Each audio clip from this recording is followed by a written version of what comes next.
Welcome to Al Hadi Foundation School.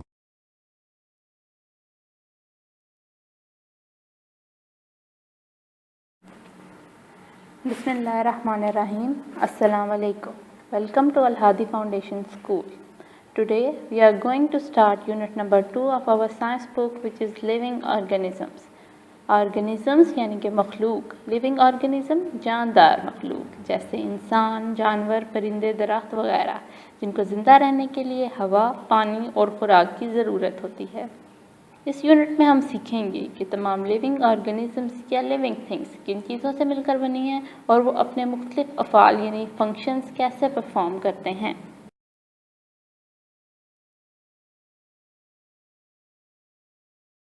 चलिए फिर अपना आज का लेसन स्टार्ट करते हैं. On book page number 8 paragraph 1. तमाम लिविंग थिंग्स को ग्रोथ करने के लिए, सर्वाइव करने के लिए यानी ज़िंदा रहने के लिए कुछ सब्सटेंसेस, कुछ चीज़ें अपने अंदर ले जाने की, इनटेक करने की ज़रूरत होती है. ये तमाम ऑर्गेनिज्म रिस्पॉन्ड शो करते हैं, रद्द अमल ज़ाहिर करते हैं साउंड आवाज़ पे, लाइट रोशनी पे एंड टच छूने पे. इसके अलावा ये तमाम ऑर्गेनिज्म अपने इर्द गिर्द की दुनिया से मुतल्लिक इंफॉर्मेशन रिसीव करने के लिए अपनी सेंसेस को इस्तेमाल करते हैं, जिनमें सेंस ऑफ हियरिंग सुनने की हिस्स, सेंस ऑफ सीइंग दिखने की हिस्स, सेंस ऑफ स्मेल सूंघने की हिस्स, सेंस ऑफ टेस्ट चखने की हिस्स, सेंस ऑफ टच और छूने की हिस्स वगैरह शामिल हैं. इसके अलावा तमाम जानदार चीज़ें रिप्रोड्यूस करती हैं यानी अपने जैसे दिखने वाले नए जानदार पैदा करती हैं और इस अमल को हम रिप्रोडक्शन कहते हैं.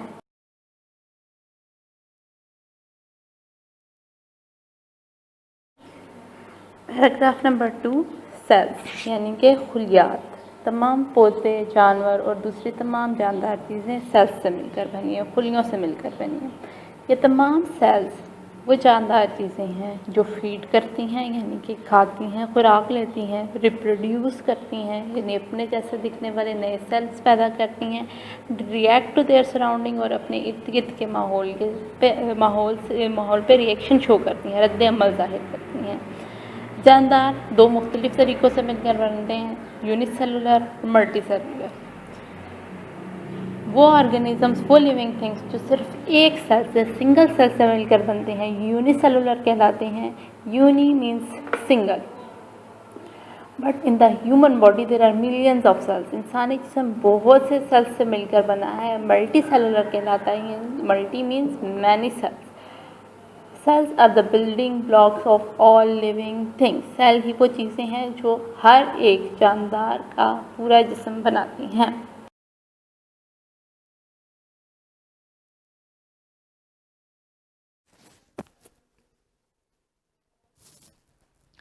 Page number 8 paragraph 3.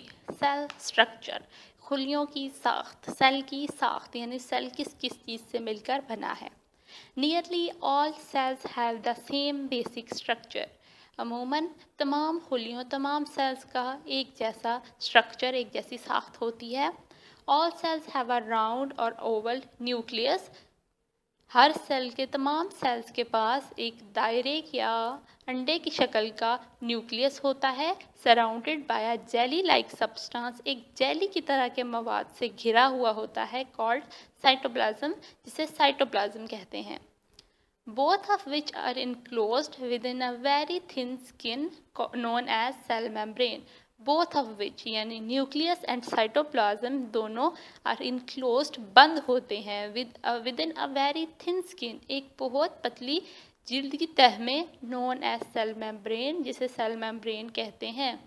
All substances going into and coming out of the cell pass through the cell membrane. तमाम चीज़ें जो कि सेल के अंदर जाती हैं या सेल से बाहर आ रही हैं, वो सेल मेम्ब्रेन से गुजरती हैं.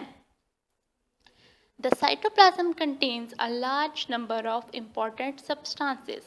साइटोप्लाज्म एक बड़ी तादाद में अहम चीज़ें रखता है, अहम मवाद रखता है, सच एज जैसा कि ऑयल ड्रॉपलेट्स तेल के कतरे, स्टार्च ग्रेन्स स्टार्च के दाने, वाटर पानी, सॉल्ट्स नमकियात एंड एक्सक्रीटरी मैटर और खारिजी मवाद. The cytoplasm also contains tiny living structures called organelles. Cytoplasm के अंदर बहुत छोटी जिंदा साख्तें भी मौजूद होती हैं जिन्हें ऑर्गेनेलीज कहते हैं, विच परफॉर्म इम्पॉर्टेंट फंक्शंस, जो अहम काम अंजाम देती हैं, सच एज जैसा कि रिस्पायरेशन सांस लेना, एक्सक्रीशन हार्मफुल सब्सटेंसेस को एलिमिनेट करना, एटसेट्रा वगैरह वगैरह फॉर द सेल के लिए। माइटोकॉन्ड्रिया आर राउंड और इलोगेटेड ऑर्गेनेलीज। माइटोकॉन्ड्रिया दायरे की शक्ल के या लंबी ऑर्गेनेलीज होती हैं which help in the process of respiration, जो कि सांस लेने के अमल में मदद देती हैं। Golgi bodies make special secretions. Golgi bodies खास तरह की सिक्रीशंस बनाती हैं। Chloroplast in plant cells trap the sunlight energy needed for the photosynthesis. Plant cell में यानी पौधे के सेल में मौजूद क्लोरोप्लास्ट सूरज की रोशनी को, सूरज की एनर्जी को पकड़ते हैं और फोटोसिंथेसिस के लिए जो एनर्जी ज़रूरी होती है वो बनाते हैं। A vacuole is a space filled with fluid in the cytoplasm of a cell. Vacuole एक खला से भरी हुई खाली जगह है जो सेल के साइटोप्लाज्म में पाई जाती है। Nucleus of a cell contain rod shape objects called chromosomes. Cell के न्यूक्लियस के अंदर डंडे की शक्ल की चीज़ें होती हैं जो क्रोमोसोम्स कहलाती हैं। Made up of a nucleic acid called DNA, जो कि एक न्यूक्लिक एसिड जिसे डीएनए कहते हैं से मिलकर बनी है। Nucleus controls the whole working of the cell. Nucleus cell के तमाम कामों को कंट्रोल करता है। The chromosomes take part in the cell division. Chromosome cell के तकसीम होने के अमल में हिस्सा लेते हैं। They contains all the information, ये तमाम मालूमात रखते हैं necessary for the development of all the features on an organism inherit from its parents, जो कि ज़रूरी होते हैं एक ऑर्गेनिज्म को अपने वालिदैन से जो जो मालूमात लेनी होती है उसके लिए।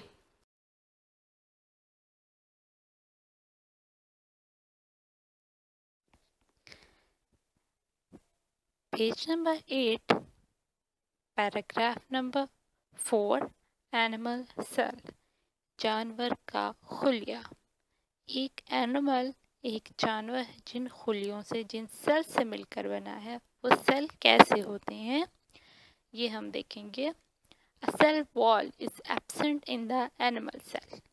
सेल वॉल यानी कि सेल की बैरूनी दीवार जो कि बहुत सख्त होती है वो एनिमल सेल में एब्सेंट होती है, यानी एनिमल सेल्स में नहीं पाई जाती। Cytoplasm is present between the nucleus and the cell membrane. Cytoplasm, जैसा कि हमने सेल स्ट्रक्चर में पढ़ा, that cytoplasm is a jelly-like liquid in the cell. Cytoplasm cell membrane और न्यूक्लियस के दरमियान होता है। Small vacuoles are present in the cytoplasm. Animal cell में छोटे छोटे वैक्यूल्स होते हैं जो कि साइटोप्लाज्म में मौजूद होते हैं। The nucleus is usually in the centre और न्यूक्लियस अमूमन दरमियान में मौजूद होता है।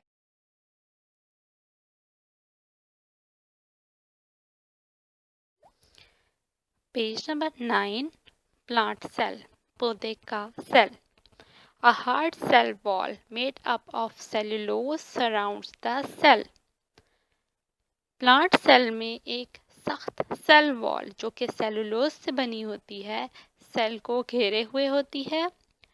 A large vacuole containing cell sap is present in the middle of the cell. Plant cell के सेंटर में एक बड़ा वैक्यूल मौजूद होता है जिसके अंदर सेल सैप पाया जाता है। Cell sap is a solution of salts and sugar. Cell sap नमक, नमकियात और शुगर्स का एक मिक्सचर होता है जो कि वैक्यूल के अंदर मौजूद होता है।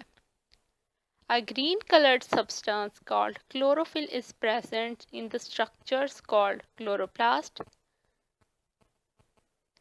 प्लांट सेल के अंदर क्लोरोप्लास्ट पाए जाते हैं जिनके अंदर ग्रीन कलर का मवाद सब्ज मवाद क्लोरोफिल पाया जाता है. They help the plant to produce food by the process of photosynthesis. Chloroplast पौधे की मदद करते हैं फोटोसिंथेसिस के प्रोसेस के जरिए से फूड बनाने में. अगर हम प्लांट सेल की डायग्राम देखें तो बाहर की बाउंड्री वॉल सेल वॉल कहलाती है और उससे अंदर की वॉल सेल मेम्ब्रेन कहलाती है. अंदर मौजूद वाइट येलो कलर का लिक्विड साइटोप्लाज्म, सेंटर में एक बड़ा वैक्यूल, साइड में न्यूक्लियस. वैक्यूल सेंटर में बनने की वजह से प्लांट सेल का न्यूक्लियस साइड की तरफ चला जाता है. लाइट ग्रीन कलर की मौजूद ये ऑर्गेनेलीज क्लोरोप्लास्ट कहलाती हैं, जबकि बाकी ये बीच में मौजूद रेड कलर के डॉट्स और ब्लैक कलर के छोटे छोटे डॉट्स स्टार्च ग्रेन्स और दूसरी ऑर्गेनेलीज हैं.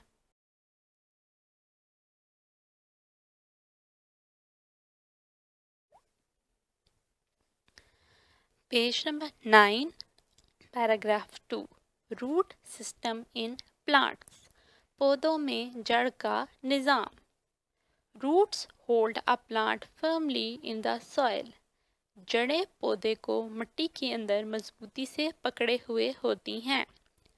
Some kinds of plants have one large main root called a taproot. जैसे नीचे डायग्राम में दी हुई है, सेंटर वाली डायग्राम एक टैप रूट की है. With several smaller roots branching off from them, जिससे बहुत सी छोटी जड़ें शाखों की सूरत में निकलती हैं, जैसे कि डायग्राम में दिखाई दे रहा है. Carrots, radishes and turnips.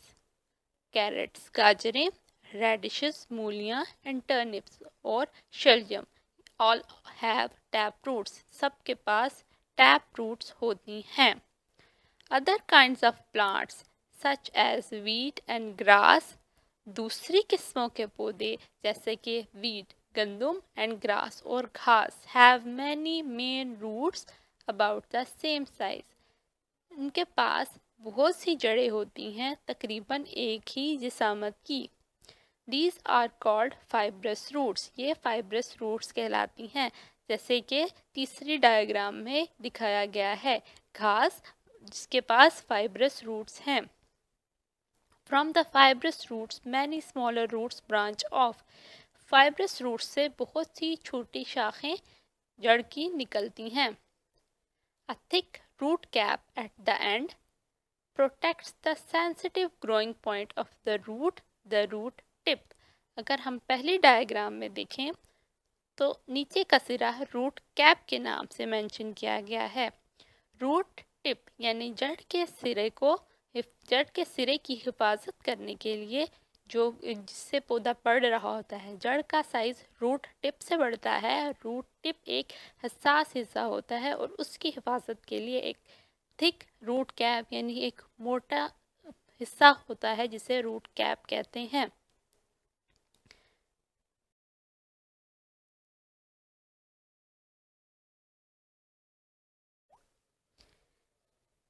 Page number 9, paragraph 3. Shoot system in plants. पौधों में तने का निज़ाम. The stem and its branches along with the leaf system make up the shoot system. तना और उसकी शाखें पत्तों के हिस्से के या पत्तों के निज़ाम के साथ मिलकर एक शूट सिस्टम यानी तने का निज़ाम बनाते हैं. If the stem remains short, अगर तना छोटा रहता है with lots of branches, बहुत सी शाखों के साथ, it is called a shrub. ये एक shrub कहलाएगा, एक झाड़ी कहलाएगा. Tall plants, लंबे पौधे with thick stems, मोटे तनों के साथ are called trees. दरख्त कहलाते हैं. Leaves are attached to the stem at the nodes. पत्ते तने के साथ नोड पे जुड़े हुए होते हैं। Stems grow from specialized growing structures called buds. Stem यानी तना बढ़ता है from specialized growing structure, मखसूस बढ़ोतरी के हिस्सों से, मखसूस साख्तों से, जिन्हें buds कहते हैं। Buds may give rise to branches of the stem.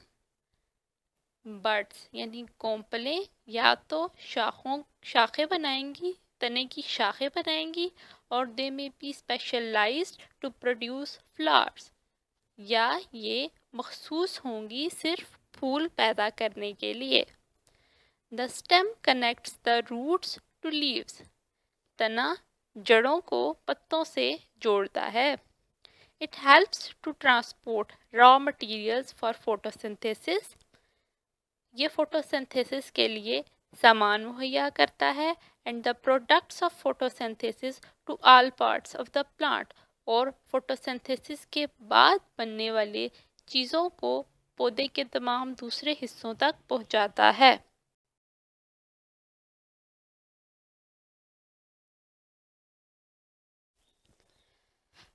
Page number 10, paragraph 1, tissues. Tissues बाफ्तें।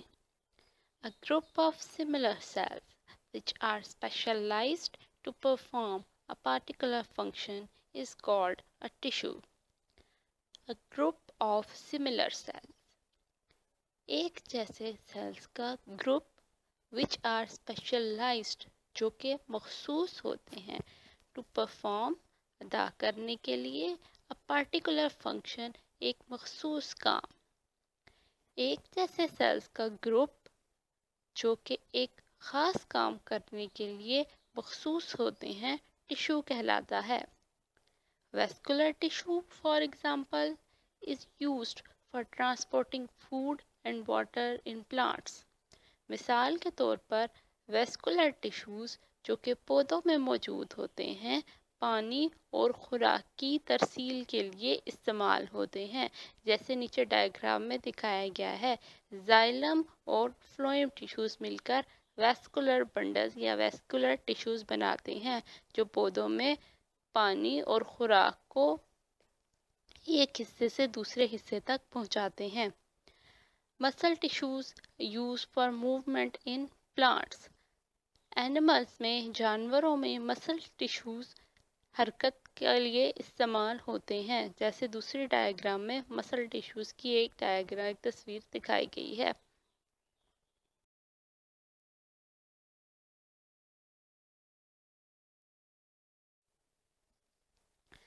Page number 10, paragraph 2, organs. Organ उज़्व, ऑर्गन्स उज़लात। Different types of tissues grouped together to form an organ. मुख्तलिफ तरह के tissues एक दूसरे के साथ जुड़ते हैं और इकट्ठे होकर एक ऑर्गन या उज़्व बनाते हैं। An organ is specialized to perform a particular function in the body. एक उज़्व, एक ऑर्गन जिस्म के अंदर एक ख़ास काम करने के लिए मखसूस होता है। For example, मिसाल के तौर पर, the heart is an organ which pumps blood to all parts of the body. दिल एक ऐसा ऑर्गन, ऐसा उज़्व है जो कि जिस्म के तमाम हिस्सों में खून को पहुंचाता है। The leaf of a plant is an organ for manufacturing food by photosynthesis. पत्ता पौधे का ऐसा ऑर्गन है जो कि फोटोसिंथेसिस के दौरान खुराक बनाता है।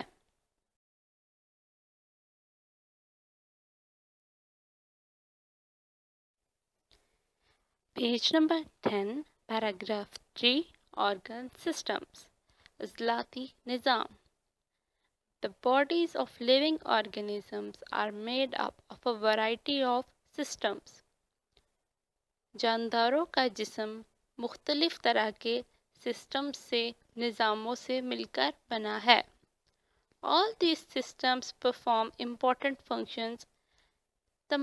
ये तमाम systems बहुत अहम काम करते हैं, without which the body would not be able to survive, जिनके बगैर जिस्म जिंदा नहीं रह सकता.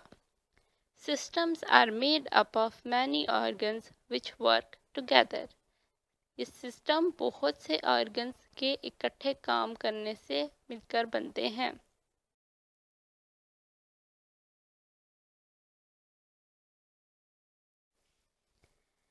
Page number 10, paragraph 4, transport system in plants.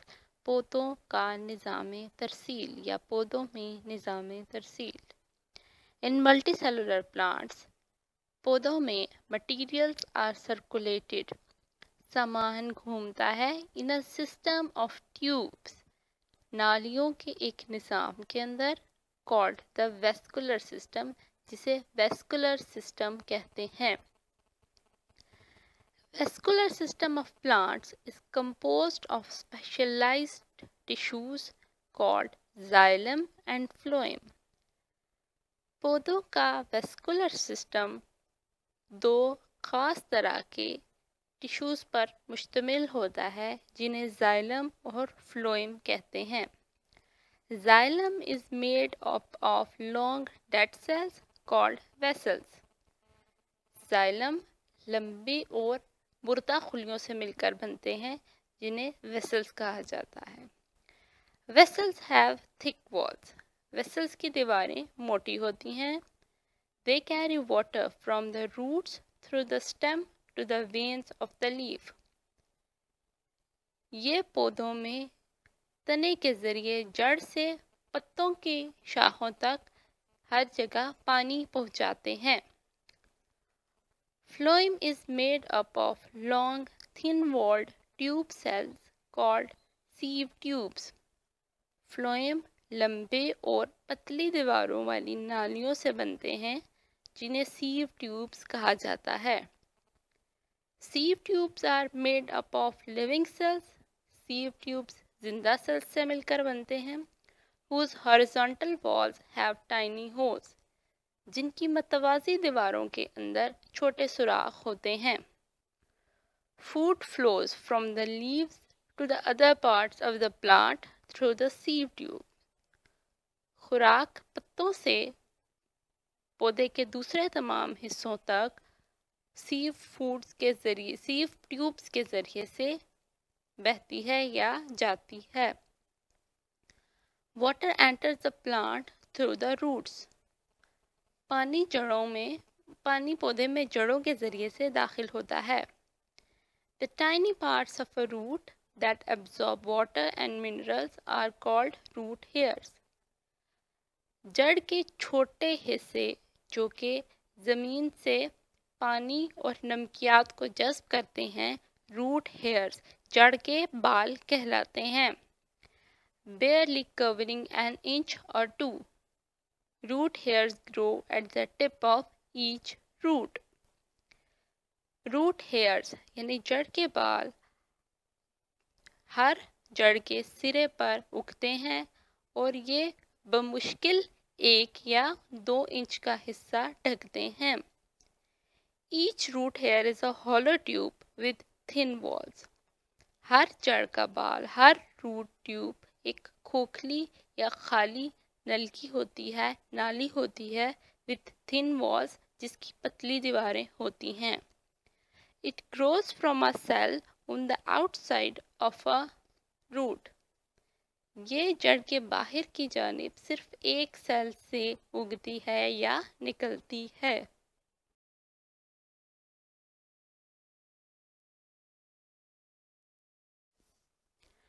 Page number 11, paragraph 1. Root hairs grow between the soil particles where water is held. Root hairs grow. Root hairs उगते हैं between the soil particles, मट्टी के ज़र्रात के दरमियान, where water is held, जहाँ पानी पाया जाता है. Water enters the root cells. As the water enters, जैसे ही पानी दाखिल होता है the root cells, जड़ के बालों में, जड़ के खुलियों में, रूट सेल्स में pressure is built up, दबाव बनता है. This root pressure helps to push water a short distance up the stem. यही जड़ का दबाव मदद करता है पानी को तने में कुछ ऊपर फासले तक जाने के लिए. Plants lose water vapors through evaporation into the atmosphere. पौधे evaporation के ज़रिए से पानी के बुखारात खारिज करते हैं फिज़ा में. The water passes through tiny holes called stomata. पानी छोटे सुराखों के ज़रिए से खारिज होता है या गुजरता है, which are found mainly on the lower side of leaves, जो कि ज़्यादातर पत्तों की निचली सतह पर पाए जाते हैं. This process is called transpiration और ये अमल transpiration कहलाता है.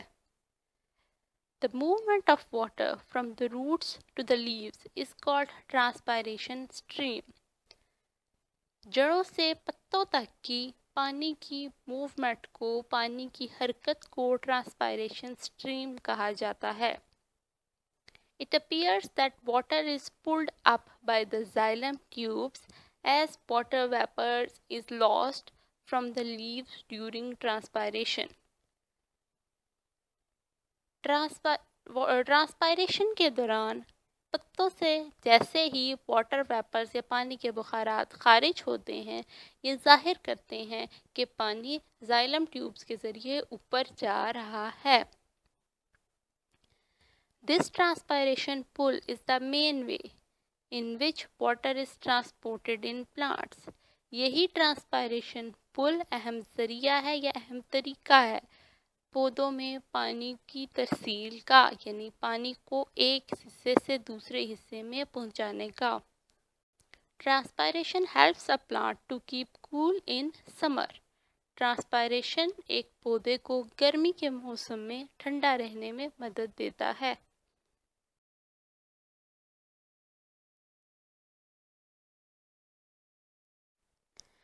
Page number 11, paragraph 2, photosynthesis in plants. पौधों में फोटोसिंथेसिस का अमल. Green plants make their own food in their leaves. सब्ज पौधे अपने पत्तों में अपनी खुराक खुद बनाते हैं बाय अ प्रोसेस, एक अमल के ज़रिए कॉल्ड फोटोसिंथेसिस, जो फोटोसिंथेसिस कहलाता है. दे यूज सनलाइट, ये इस्तेमाल करते हैं सूरज की रोशनी. Carbon dioxide absorbed from the air, हवा से जज्ब की गई carbon dioxide. And water absorbed from the soil by their roots, और पानी जो कि उन्होंने अपनी जड़ों के ज़रिए मिट्टी से जज्ब किया होता है. To make simple sugars such as glucose, सादा मवाद बनाने के लिए जिसे ग्लूकोज कहते हैं. शुगर का वर्ड हम यहाँ चीनी के लिए नहीं बल्कि कार्बोहाइड्रेट्स के लिए इस्तेमाल करेंगे, जो कि प्लांट के फूड में आता है. Glucose is then used by the plant और is changed into insoluble substances. Glucose को पौधा या इस्तेमाल कर लेता है या फिर से तब्दील कर दिया जाता है इनटू इनसॉल्युबल सब्सटेंसेस. इनसॉल्युबल गैर हलशुदा, जो कि मिक्स नहीं हो सकता. इनसॉल्युबल सब्सटेंसेस गैर हलशुदा मवाद में एंड स्टोर्ड और ज़ख़ीरा कर दिया जाता है इन डिफरेंट पार्ट्स, मुख्तलिफ हिस्सों में, सच एज जैसा कि द स्टेम तने में, द रूट जड़ में, द लीव्स पत्तों में, सीड्स बीजों में, एंड फ्रूट्स और फलों में, टू बी यूज्ड लेटर बाद में इस्तेमाल करने के लिए.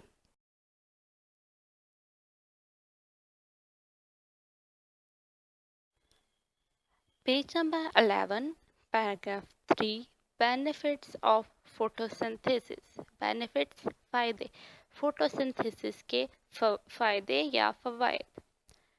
Photosynthesis is very important for the continuation of life on Earth. Photosynthesis ज़मीन पर ज़िंदगी के तसलसल के लिए बहुत अहम है। Number 1. Photosynthesis maintains the level of oxygen in the atmosphere which supports life and combustion. Combustion, the process of burning, जलने का अमल, जब चीज़ों को जलाया जाता है। जैसे हम जानते हैं कि चीज़ों को जलने के लिए ऑक्सीजन की ज़रूरत होती है।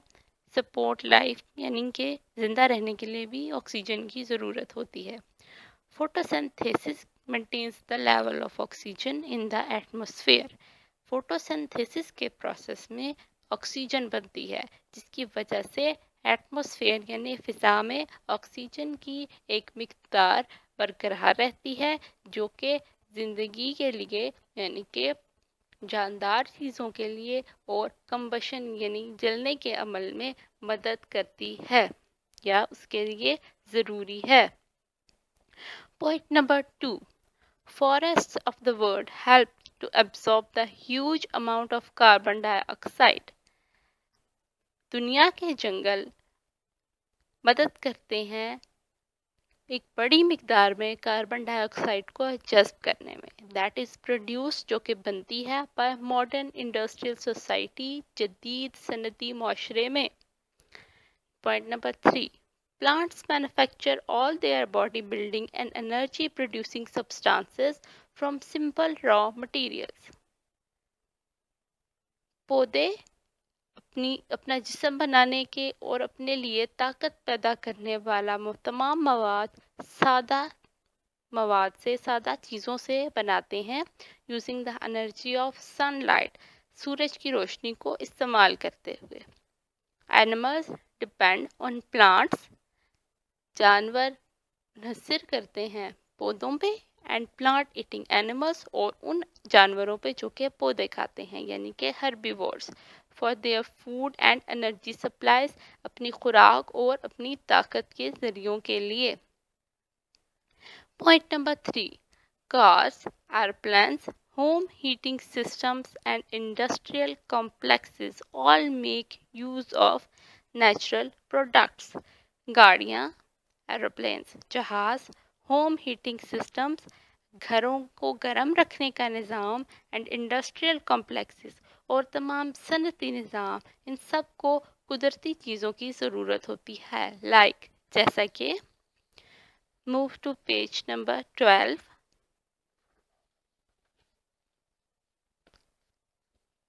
पेट्रोलियम, गैसेस एटसेट्रा, जैसे कि पेट्रोलियम मसनूआत और गैसेस वगैरह, which were made with sunlight, जो कि सूरज की रोशनी से बनते हैं, that was absorb by plants millions of year ago, जो कि पौधों ने लाखों साल पहले जज़्ब की हुई थी।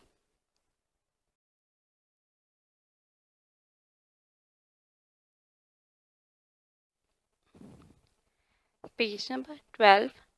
रिस्पायरेशन इन प्लांट्स, पौधों में सांस लेने का अमल। Green plants breathe through stomata, सब्ज पौधे स्टोमेटा के ज़रिए सांस लेते हैं। Present on the lower sides of the leaves, जो पत्ते के निचली सतहों पर मौजूद होते हैं।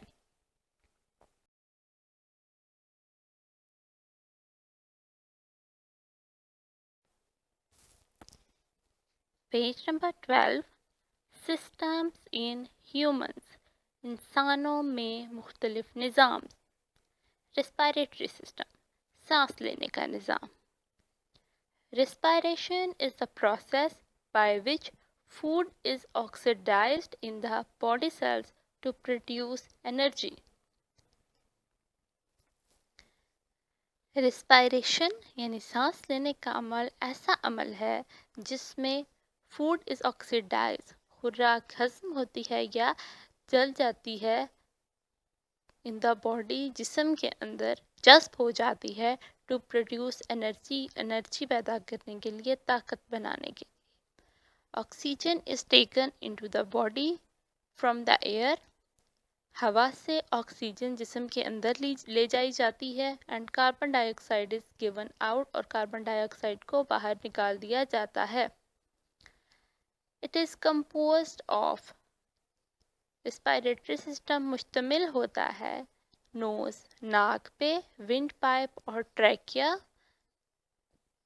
विंड पाइप हवा की नाली या ट्रैकिया से, bronchi, bronchioles and air sacs और हवा की थैलियाँ और एल्यूलाई जिन्हें एल्यूलाई भी कहते हैं। डायग्राम में हम देख सकते हैं नोज, फिर नोज के साथ नीचे ब्लू कलर का पाइप ट्रेकिया या फिर विंड पाइप। विंड पाइप जहाँ दो पार्ट्स में डिवाइड होता है, हर एक पार्ट एक ब्रोंकाई है। लंग्स में एंटर होने के बाद जो छोटी ब्रांचेस ब्रोंकाई में ब्रांचिंग हो जाती है, उसकी हर ब्रांच ब्रोंक्यूल कहलाती है और हर ब्रोंक्यूल के एंड पे एक एयर सैक या एल्यूलाई मौजूद होता है।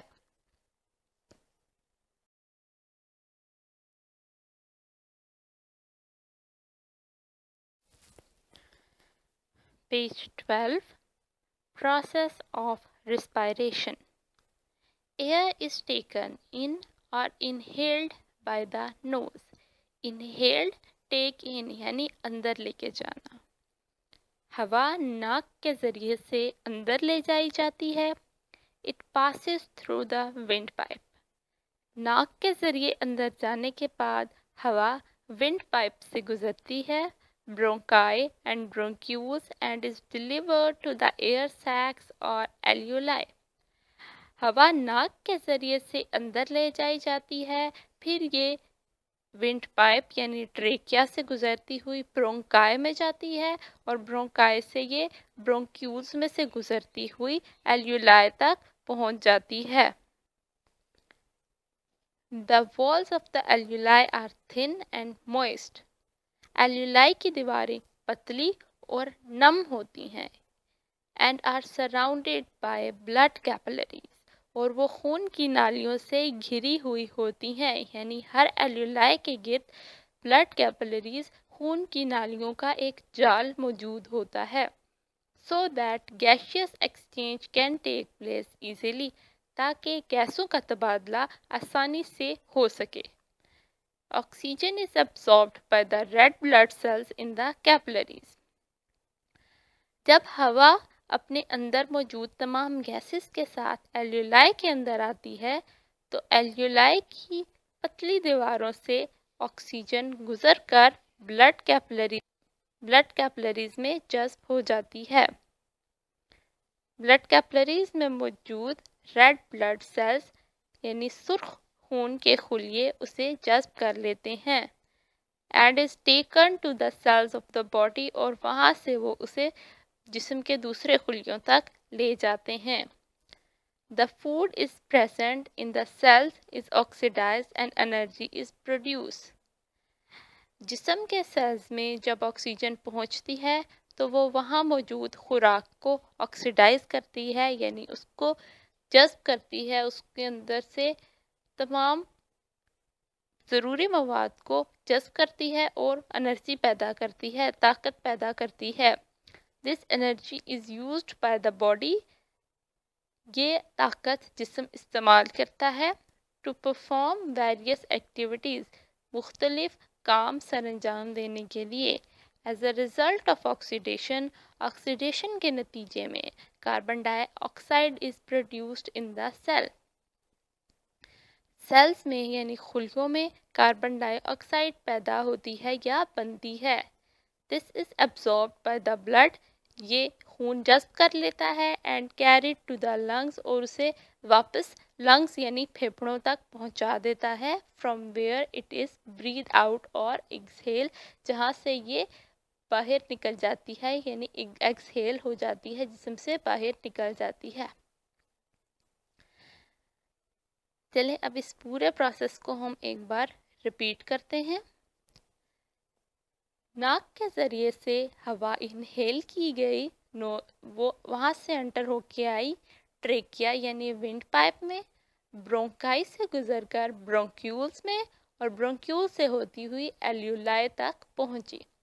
एल्यूलाई की पतली दीवारों से हवा में मौजूद ऑक्सीजन बाहर मौजूद ब्लड कैपिलरीज के अंदर चली गई, यानी वहाँ पर मौजूद रेड ब्लड सेल्स ने उस ऑक्सीजन को एब्जॉर्ब किया और उसको बॉडी में पहुँचा दिया, जहाँ पर वो ऑक्सीजन यूज़ होकर ऑक्सीडाइज होकर एनर्जी में चेंज हो गई और उस एनर्जी बनने के दौरान जो कार्बन डाइऑक्साइड बनी वो कार्बन डाइऑक्साइड ब्लड स्ट्रीम यानी ब्लड वेसल्स ने दोबारा एल्यूलाई के ऊपर मौजूद ब्लड वेसल्स तक पहुंचाई और वहां से वो दोबारा कार्बन डाइऑक्साइड वाली एयर एल्यूलाई में आ गई।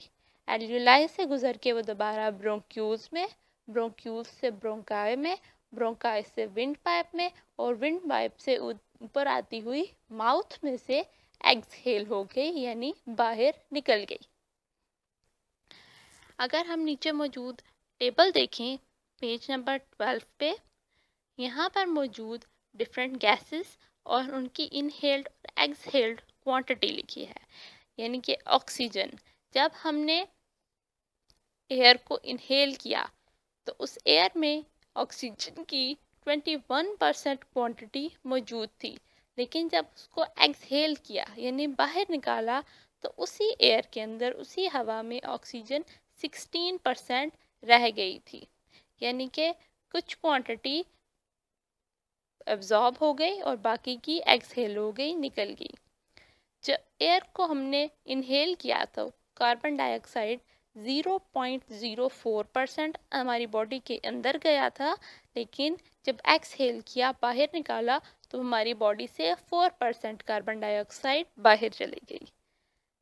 79% नाइट्रोजन इनहेल्ड एयर के ज़रिए अंदर गई और 79% यानी कंप्लीट नाइट्रोजन एक्सहेलेशन के दौरान बाहर चली गई। जब हमने एयर को इनहेल किया तो बहुत वेरी लिटिल, बहुत कम वाटर वेपर्स हमारी बॉडी के अंदर गए, एंड जब हमने एक्सहेल किया तो a lot of water vapours exhale हो गए, बाहर निकल गए।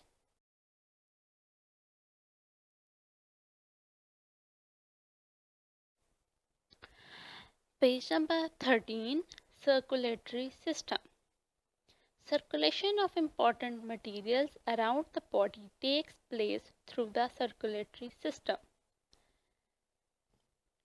तमाम ज़रूरी जिस्म के अंदर तमाम ज़रूरी मवाद का चक्कर यानी तमाम ज़रूरी मवाद घूमता है एक निज़ाम के ज़रिए, जिसे सर्कुलेटरी सिस्टम कहते हैं।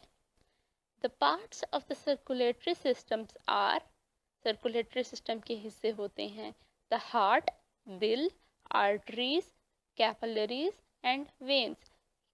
Arteries, capillaries और veins ये तीनों खून की नालियाँ होती हैं। सबसे पहले हम देखेंगे हार्ट, दिल। The heart is a muscular organ found in the center of the chest. दिल एक गोश्त पोस्ट का उज़्व है। मस्कुलर ऑर्गन यानी ऐसा उज़्व जिसमें कोई हड्डी नहीं पाई जाती। Found in the centre of the chest, ये छाती के दरमियान पाया जाता है। इट हैज़ 4 चैम्बर्स, इसके 4 खाने होते हैं। द अपर 2 चैम्बर्स और एट्रिया आर थिन वॉल्ड, ऊपर के 2 खाने या एट्रिया पतली दीवारों वाले होते हैं, यानी उनकी दीवारें पतली होती हैं। while the lower 2 chambers or ventricles are thick-walled, जबकि नीचे के 2 खाने या ventricles मोटी दीवारें रखते हैं। By the pumping action of the heart, the oxygenated blood is circulated to all parts of the body, and the deoxygenated blood from the cells is taken to the lungs for removal of carbon dioxide and for getting fresh oxygen. By the pumping action of the heart, pumping यानी heart की stretching और contraction, दिल के धड़कने से oxygenated blood is circulated वो खून oxygenated blood यानी वो खून जिसके अंदर ऑक्सीजन मौजूद है। जैसा कि अभी हमने सर्कुलेटरी रिस्पिरेटरी सिस्टम में पढ़ा था कि एल्यूलाई से ऑक्सीजन ब्लड के अंदर जज्ब हो गई है, यानी वो ब्लड अभी ऑक्सीजनेटेड ब्लड है। वो ऑक्सीजनेटेड ब्लड सर्कुलेटेड घूमता है to all parts of the body, जिस्म के तमाम हिस्सों में। And the deoxygenated blood, deoxygenated यानी वो खून जिसमें ऑक्सीजन मौजूद नहीं है, यानी वो खून जिसमें कार्बन डाइऑक्साइड आ गई है, from the cell is taken to the lungs. और वो खून जिसमें ऑक्सीजन मौजूद नहीं है वो सेल से ले लिया जाता है और उसको फेफड़ों तक, लंग्स तक पहुंचा दिया जाता है for the removal of carbon dioxide, carbon dioxide को निकालने के लिए, and for getting fresh oxygen और नई ऑक्सीजन लेने के लिए। आर्टरी, आर्टरी ब्लड वेसल, एक खून की नाली है।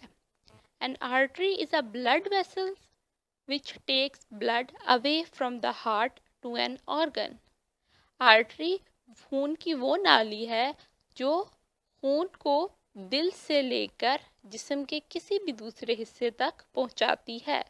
फॉर एग्जाम्पल, मिसाल के तौर पर, the renal arteries take blood to the kidneys.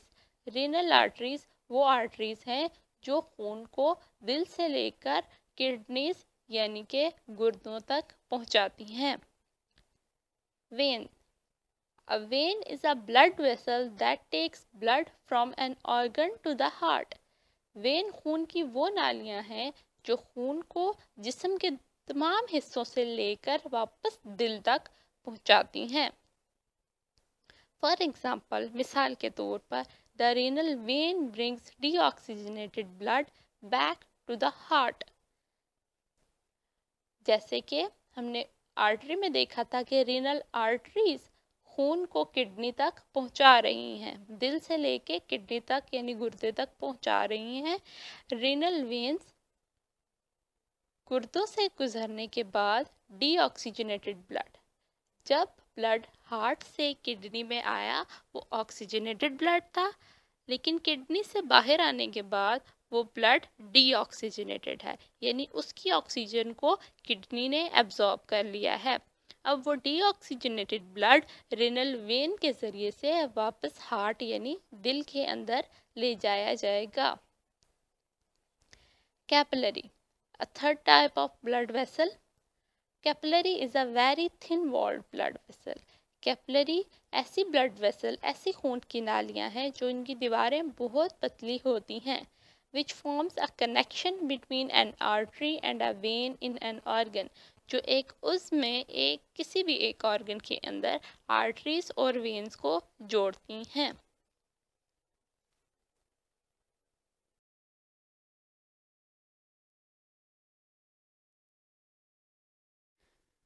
Page number 13, paragraph number 5, digestive system.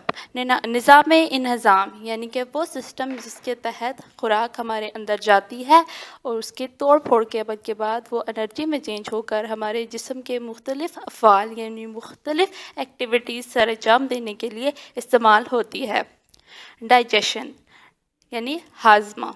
Digestion is the process by which insoluble food such as proteins, fats and carbohydrates are broken down by the action of enzymes into simple soluble substances. Digestion एक ऐसा अमल है by which insoluble foods यानी ऐसी खुराक जो कि हल नहीं होती, such as proteins, fats and carbohydrates, ये सब इंसॉल्युबल फूड्स कहलाते हैं, आर ब्रोकन डाउन, इनको तोड़ा जाता है, by the action of enzymes के ज़रिए से, इनटू सिंपल सॉल्युबल सब्सटेंसेस, सादा टुकड़ों में जो कि हल हो सकते हैं।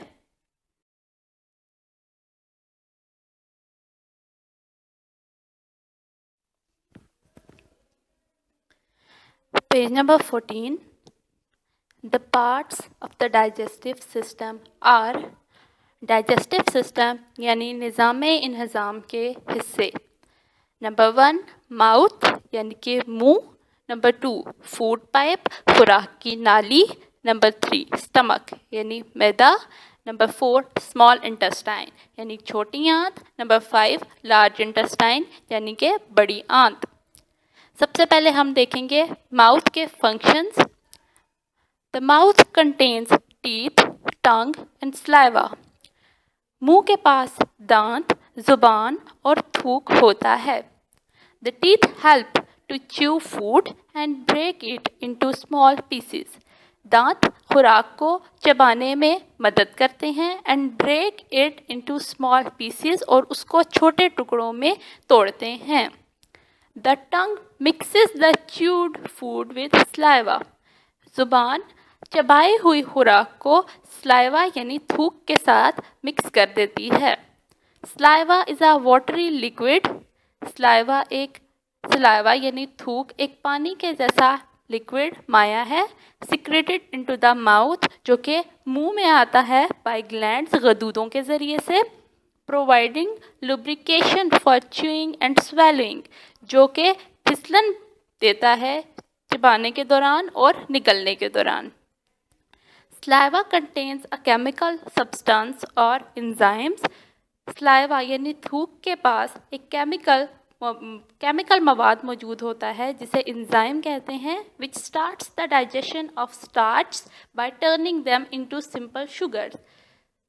enzymes जो कि saliva के अंदर मौजूद होते हैं वो खुराक के अंदर मिक्स हो जाते हैं और उस खुराक के अंदर मौजूद स्टार्च को सिंपल शुगर्स में तोड़ देते हैं।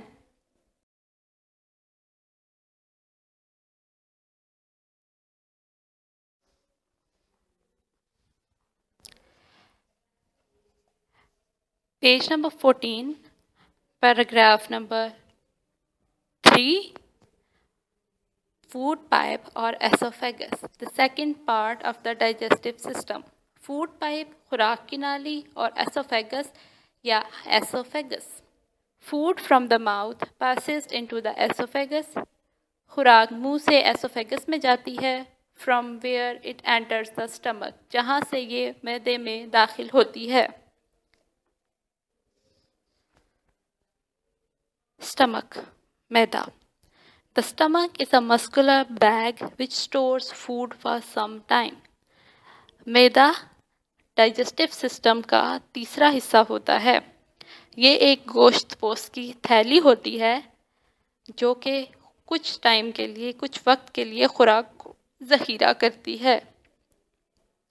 Gastric juice, a colourless fluid secreted by glands lining the inside of stomach. Gastric juice एक बेरंग माया जो कि मैदे की दीवारों के अंदरूनी तरफ मौजूद गदूद रिलीज़ करते हैं या निकालते हैं। एक्ट्स ऑन प्रोटीन, खुराक में मौजूद प्रोटीन पर अमल करता है and changes it into digestible form और उसको उसकी आसान हल शुदा हालत में तब्दील कर देता है।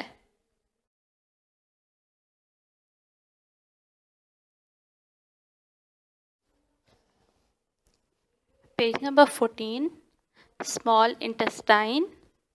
स्मॉल इंटेस्टाइन छोटी आंत, the fourth part of digestive system। The partially digested food passes into the small intestine। Partially थोड़ा या कम, partially digested food यानी आधा हजमशुदा फूड, आधी हजमशुदा खुराक स्मॉल इंटेस्टाइन में या छोटी आंत में दाखिल होती है। Where bile from the liver and pancreatic juice from the pancreas mix with it and digest it completely। आधी हजमशुदा खुराक स्मॉल इंटेस्टाइन यानी छोटी आंत में दाखिल होती है जहाँ पर लिवर, जिगर से आने वाला bile and pancreatic juice from the pancreas यानी पेंक्रियास से आने वाला पेंक्रियाटिक जूस उस खुराक के अंदर मिक्स होकर, हल होकर उसको मुकम्मल तौर पर हज़म करने में मदद करते हैं। So that it can be fully absorbed into the blood, ताकि उसमें से तमाम ज़रूरी चीज़ें खून में जज्ब हो सकें। Digested food is absorbed by blood capillaries. हजमशुदा खुराक खून की नालियों में जज्ब हो जाती है. In the finger-like projections, उंगली की तरह के उभार और विलाए या जिन्हें विलाए कहते हैं, found in the small intestine, छोटी आंत में पाए जाते हैं. It is taken to the liver, इसे जिगर में ले जाया जाता है. From where, जहाँ पर it is sent further to the cells and tissues, जहाँ पे से इसे खुलियों और बाफ्तों यानी सेल्स और टिश्यूज़ में भेजा जाता है. Excess food is stored in the liver, इजाफी खुराक को जिगर के अंदर ज़ख़ीरा कर दिया जाता है. Large intestine, the last fifth part of the digestive system. Large intestine, बड़ी आंत. Food from the small intestine passes into the large intestine और कोलोन. खुराक छोटी आंत से बड़ी आंत या कोलोन में दाखिल होती है. Where water and salts are absorbed, जहाँ पे पानी और नमकियात जज़्ब किए जाते हैं. The undigested food remains in the large intestine for some time. गैर हजमशुदा खुराक कुछ वक्त के लिए बड़ी आंत में रहती है. After which, उसके बाद it is expelled from the body, ये जिस्म से निकाल दी जाती है. Through an opening called the anus, एक सुराख के ज़रिए जिसे एनस कहते हैं. चलिए डाइजेशन का पूरा प्रोसेस एक बार रिपीट करते हैं. There are 5 parts. हमने देखा कि 5 पार्ट्स थे डाइजेस्टिव सिस्टम के. Mouth, food pipe, stomach, small intestine, large intestine. जब हमने फूड को खाया, खुराक मुंह में गई, जहाँ पर दांतों की मदद से खुराक को चबाया गया और तोड़ा गया. उसको तोड़ते हुए, उसके तोड़ने के बाद वो फूड के अंदर सलाइवा मिक्स हुआ और सलाइवा में मौजूद एंजाइम्स ने उस फूड में मौजूद कार्बोहाइड्रेट्स को सिंपल शुगर्स में चेंज कर दिया. अब एक पेस्ट बन गया और उस पेस्ट को माउथ से फूड पाइप के अंदर भेजा गया. वो फूड अब माउथ से होता हुआ फूड पाइप से गुजरकर स्टमक में पहुंचा. स्टमक ने गैस्ट्रिक जूस रिलीज़ किया और उस गैस्ट्रिक जूस ने उस फूड में मौजूद प्रोटीन्स को डाइजेस्ट कर दिया और फूड को आगे स्मॉल इंटेस्टाइन में भेज दिया. स्मॉल इंटेस्टाइन के अंदर 2 सिक्रीशंस आई. पहली लिवर से बाइल और दूसरी पैंक्रियास से पैंक्रियाटिक जूस. पैंक्रियाटिक जूस और बाइल दोनों ने मिलकर फूड में मौजूद तमाम चीज़ों की डाइजेशन की और जो स्टोर डाइजेस्टेबल फूड था उसको दोबारा लिवर में भेज दिया, जहाँ से लिवर ने इस्तेमाल होने के लिए उसे तमाम बॉडी पार्ट्स तक भेजा और एक्स्ट्रा फूड को अपने अंदर स्टोर कर लिया. स्मॉल इंटेस्टाइन में रह जाने वाला अनडाइजेस्टेड फूड आगे पास कर दिया गया लार्ज इंटेस्टाइन को. लार्ज इंटेस्टाइन ने उस फूड में मौजूद सॉल्ट्स और वाटर जो कि रह गए थे उनको एब्जॉर्ब किया और जो बाकी की सॉलिड फॉर्म रह गई थी उसको बॉडी से एनएस के ज़रिए से एलिमिनेट कर दिया गया.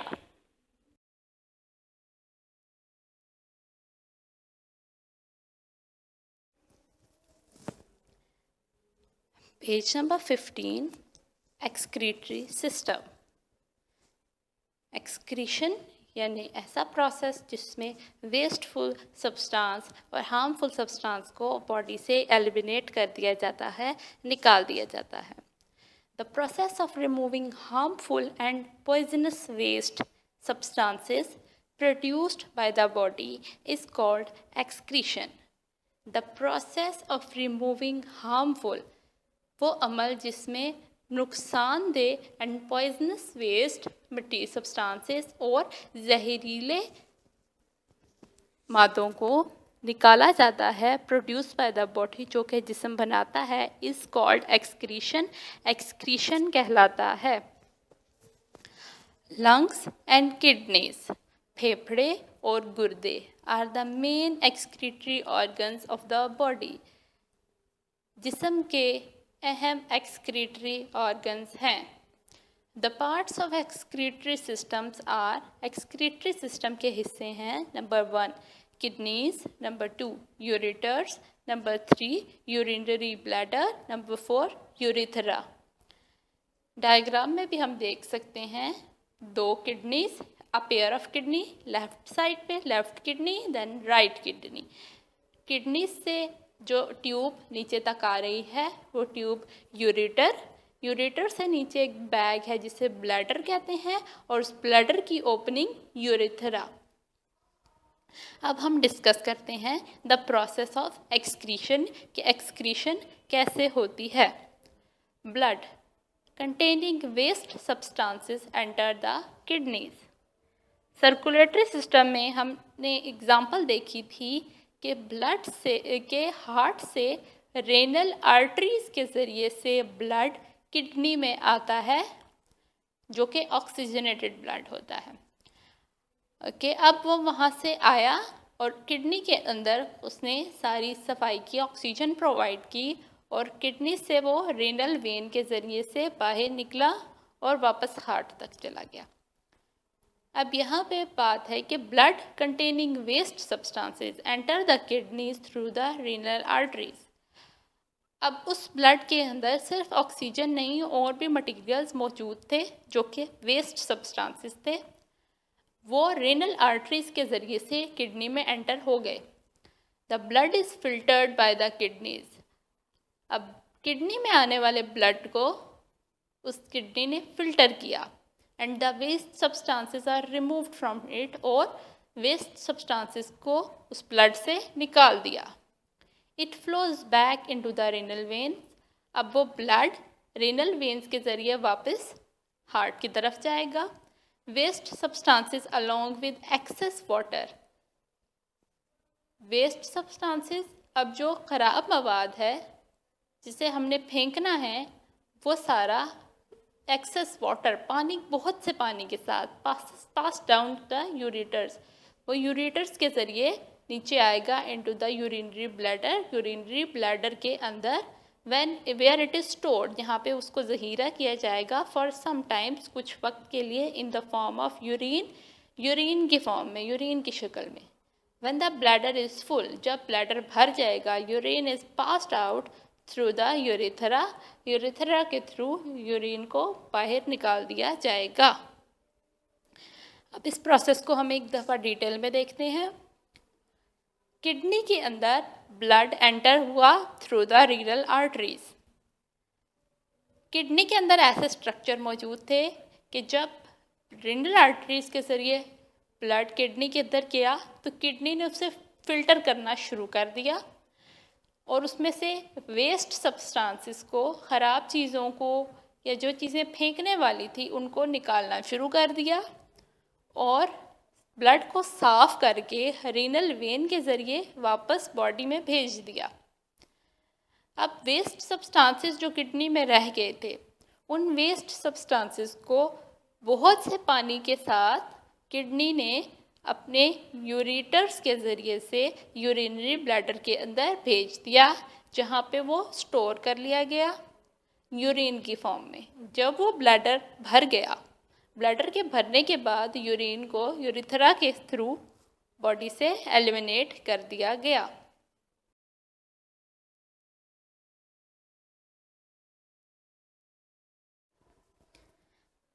Page number 15, nervous system. Nervous system यानी कि दिमाग का निज़ाम, वो निज़ाम जिसके तहत चीज़ें हमें समझ में आती हैं, हम देखते हैं और हमारी बॉडी को कंट्रोल करने के लिए कैसे कैसे काम होते हैं, कैसा कैसा सिस्टम है। The nervous system controls and coordinates all parts of the body.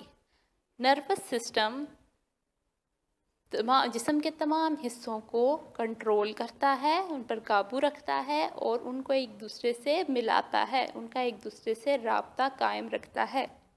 It is made up of specialised cells. ये ख़ास तरह के खुलियों से बना है, कॉल्ड न्यूरॉन्स, जिन्हें न्यूरॉन्स कहा जाता है, which have the ability to carry messages from one part of the body to another. Neurons के पास ये एबिलिटी या अहलियत होती है कि वो जिस्म के एक हिस्से से पैगाम लेकर दूसरे हिस्से तक पहुंचा सकते हैं। द ब्रेन, दिमाग। The brain is a part of the central nervous system. दिमाग सेंट्रल नर्वस सिस्टम का एक अहम हिस्सा है and is the main control centre of the whole body, और ये पूरे जिस्म का मरकज़ी हिस्सा है जो कि जिस्म को काबू में रखता है। It is made of nervous tissues, ये नर्वस टिश्यूज़ से मिलकर बना है, विच इज़ हॉलो, जो कि खाली होते हैं। It is located in the skull, ये खोपड़ी में पाया जाता है। इन अ बोनी बॉक्स, हड्डी के बने एक डब्बे में, कॉल्ड क्रेनियम, जिसे क्रेनियम कहते हैं। इट रिसीव्स मैसेजेस, ये पैगामात वसूल करता है फ्रॉम द सेंस ऑर्गन्स, हिस्सी अज़ा यानी कि आँख, कान, नाक, ज़ुबान और जिल्द से, एंड सेंड ऑर्डर्स, और पैगामात भेजता है टू द मसल्स, पट्ठों को, टू प्रोड्यूस सूटेबल रिस्पॉन्सेस, उस मैसेज के, उस पैगाम के मुताबिक जैसा रिस्पॉन्स या रिएक्शन शो करना है वो करने के लिए।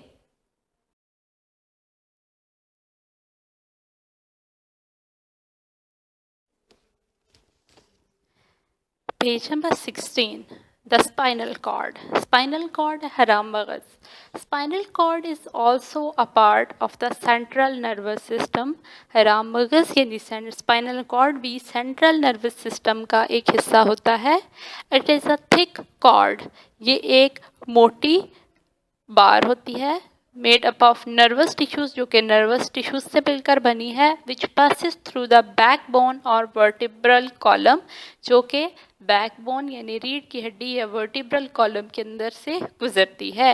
It is connected to the brain at the top, ये ऊपरी सिरे से दिमाग के साथ जुड़ी होती है। And as it passes down, और ये जैसे जैसे नीचे आती है, द वर्टिब्रल कॉलम के साथ साथ ये जैसे जैसे नीचे आती जाती है, it gives off millions of branches, ये लाखों शाखें बना देती है, कॉल्ड नर्व्स, जिन्हें नर्व्स कहा जाता है, विच कैरी मैसेजेस, जो के पैगामात लेती हैं, between the body and the central nervous system, पैगामात वसूल करके पहुंचाती हैं जिस्म और सेंट्रल नर्वस सिस्टम के दरमियान। Nerves are actually bundles of neurons. Nerves, नसें दरअसल न्यूरॉन्स के बंडल्स, न्यूरॉन्स के गट्ठे हैं, which are covered by a tough covering और शीट, जो कि दरअसल एक सख्त खोल से ढके होते हैं, जिसे शीत कहा जाता है। Nerve which carry messages from the sense organs to the central nervous system are called sensory nerves. वो नसें जो कि सेंस ऑर्गन्स यानी हिस्सी अज़ा, आँख, कान, नाक, ज़ुबान और जिल्द से पैगामात वसूल करके उन्हें सेंट्रल नर्वस सिस्टम तक पहुंचाती हैं, सेंसरी नर्व्स कहलाती हैं। The nerves which carry messages to the muscles are called motor nerves. वो नसें जो कि पट्ठों से पैगाम वसूल करके सेंट्रल नर्वस सिस्टम तक पहुंचाती हैं, मोटर नर्व्स कहलाती हैं। सामने की डायग्राम में मौजूद एक नर्व सेल है, जिसकी डायग्राम में हम देख सकते हैं, उसका ऊपर का हिस्सा सेल बॉडी कहलाता है, जिसके सेंटर में न्यूक्लियस होता है और उसकी शाखें डेंड्राइट्स कहलाती हैं। उसके साथ एक लंबी बार होती है जिस पे बड़े बड़े माइलिन शीट्स के कवरिंग हुई होती है, और उसकी एंडिंग पे से वो मसल्स या फिर सेंट्रल या फिर वो सेंस ऑर्गन्स के साथ कनेक्ट होता है और पैगाम वसूल करके आगे पहुंचाता है।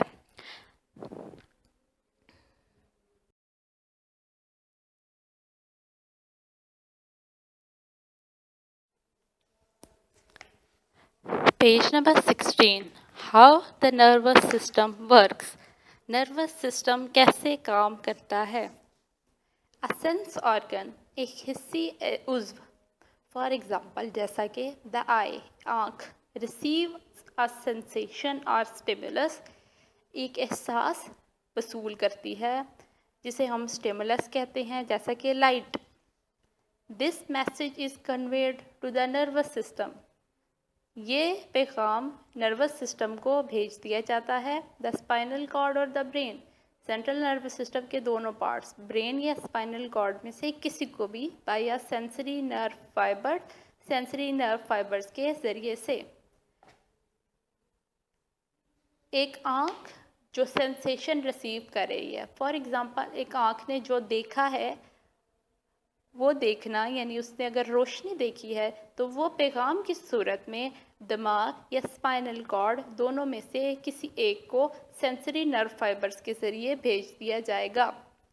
The central nervous system translate this message, central nervous system उस मैसेज को पढ़ेगा and then send a message to the muscle, और फिर वो एक पैगाम पट्ठों को भेजेगा और ग्लैंड या गदूदों को भेजेगा टू प्रोड्यूस अ रिएक्शन और रिस्पॉन्स, ताकि वो एक रद्द अमल ज़ाहिर कर सकें। The path by which the message is received and the reaction is produce is called a reflex arc.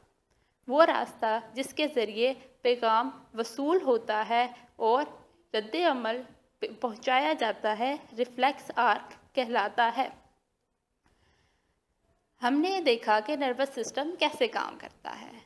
आँख ने रोशनी की सेंसेशन को रिसीव किया, आँख ने रोशनी देखी और वो पैगाम फ़ौरन से दिमाग को सेंसरी नर्व फाइबर्स के ज़रिए से भेज दिया गया। सेंट्रल नर्वस सिस्टम ने यानी ब्रेन ने उसको ट्रांसलेट किया और मसल्स को पैगाम भिजवा दिया कि वो रिस्पॉन्स रिएक्ट करें, जिसके बदले में आई के पीछे मौजूद मसल्स ने खुद ब खुद रिस्पॉन्स शो किया और आँख बंद हो गई। टाइप्स ऑफ रिस्पॉन्सेस, रद्द अमल की अक़साम, इनवॉलंटरी और रिफ्लेक्स एक्शन। इनवॉलंटरी यानी कि वो एक्शंस जिनको करने में हमारा कंट्रोल नहीं होता, वो खुद ब खुद हो जाते हैं। Reflex action is an involuntary response. Reflex action एक इनवॉलंटरी रिस्पॉन्स होता है, यानी इस पर हमारा कंट्रोल नहीं होता। लाइक स्नीजिंग, जैसे कि छींकना, ब्लिंकिंग, पलक झपकना, और कफिंग या खांसना, which take place without conscious thought. ये हमारी सोचने समझने के बगैर हो जाते हैं, इनके अंदर हमारा कोई कंट्रोल नहीं होता। वॉलंटरी एक्शंस यानी वो एक्शंस जिनके करने में हमारा कंट्रोल होता है, जिन्हें हम अपनी मर्ज़ी से करते हैं या नहीं करते हैं। A voluntary action like speaking, जैसे बात करना, वॉकिंग चलना, और रनिंग और दौड़ना, take place by our own will, ये हमारी अपनी मर्ज़ी से होते हैं।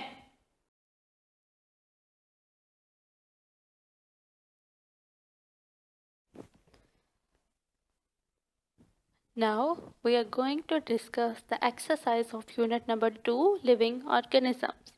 Question number 1. Define the following. Cell.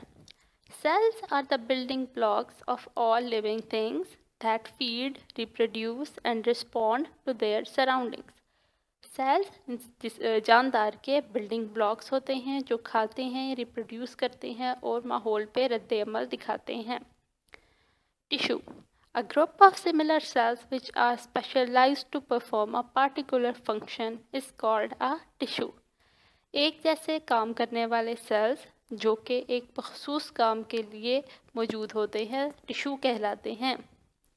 Organ, different types of tissues grouped together to form an organ that is specialized to perform a particular function in body. मुख्तलिफ तरह के टिश्यूज़ आपस में इकट्ठे होकर एक ऑर्गन बनाते हैं जो कि एक ख़ास काम के लिए मखसूस होते हैं। Organ system, organ systems are made up of many organs which work together without which the body would not be able to survive. organ systems मिलकर बनाने के लिए तब बहुत से ऑर्गन मिलकर काम करते हैं जिनके बगैर जिस्म जिंदा नहीं रह सकता।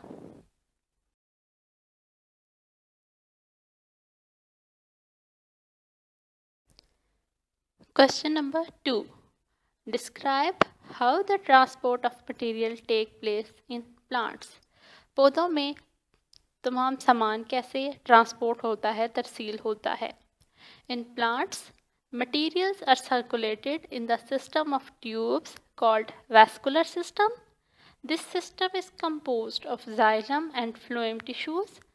Xylem is made up of long dead cells and transport water from roots through the stem to the veins in the leaves. Phloem is made up of long thin-walled tubes called sieve tubes. They transport food from roots to all other parts of the plant. पौधों में तमाम चीज़ें नालियों के निज़ाम circular system के ज़रिए से घूमती हैं, जो कि जाइलम और फ्लोएम से मिलकर बना है। जाइलम डेड सेल्स से मिलकर बने हैं, जबकि सीव ट्यूब्स जो कि फ्लोएम बनाते हैं वो लिविंग सेल्स से मिलकर बने हैं। जाइलम वाटर ट्रांसपोर्ट करता है, जबकि फ्लोएम फूड ट्रांसपोर्ट करता है।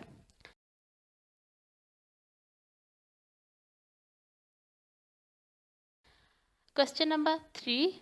What is transpiration? Why is transpiration important for a plant? The answer is plant lose water vapor through evaporation into air.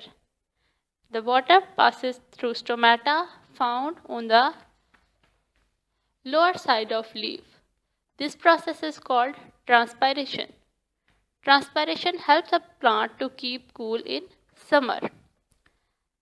पौधे पानी के बुखारात इवेपोरेशन के ज़रिए हवा में खारिज करते हैं स्टोमेटा के ज़रिए, जो कि इनके पत्तों के नीचे पाए जाते हैं, और इस अमल को हम ट्रांसपायरेशन कहते हैं। ट्रांसपायरेशन का अमल पौधे को मदद देता है गर्मी के मौसम में ठंडा रहने के लिए।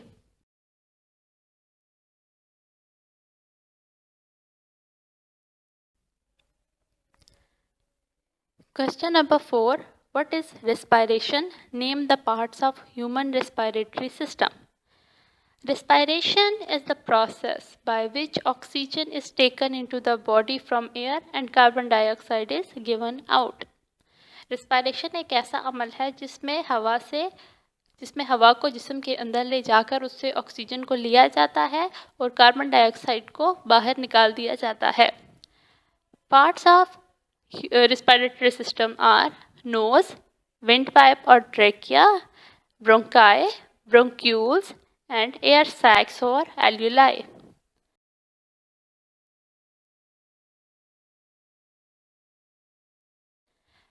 Question number 5. Describe the structure of human heart. इंसानी दिल की साख्त बयान करें.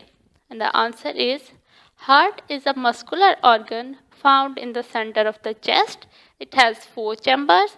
Upper 2 thin-walled chambers are called atria, while lower 2 thick-walled chambers are called ventricles. ऊपर के दो दिल एक मस्कुलर ऑर्गन है, गोश्त पोष का उज़्व है जो कि छाती के दरमियान पाया जाता है। इसके 4 हिस्से हैं। ऊपर के 2 हिस्सों की दीवारें मोटी होती हैं, इन्हें एट्रिया कहते हैं, जबकि नीचे की 2 खाने पतली दीवारों वाले होते हैं, जिन्हें वेंट्रिकल्स कहा जाता है।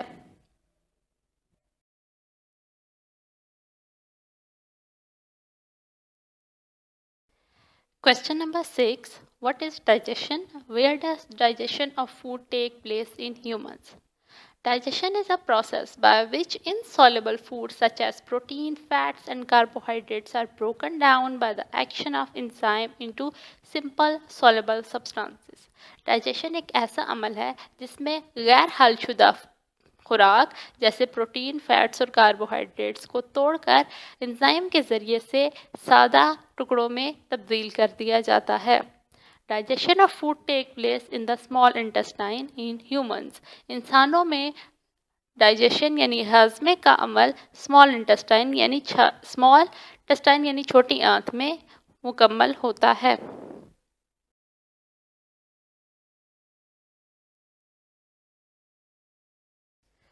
Question number 7. Name the parts of the nervous system.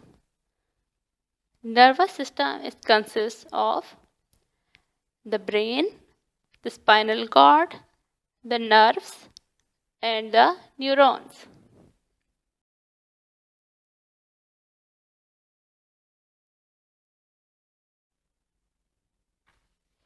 Question number 8. What is a reflex action?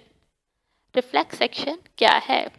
Answer is a reflex action is an involuntary response like sneezing, blinking, or coughing, which takes place without conscious thought. एक reflex action एक गैर इरादी अमल होता है जैसे कि खांसना, छींकना, पलक झपकना वगैरह, जो कि सोचे समझे बगैर हो जाता है.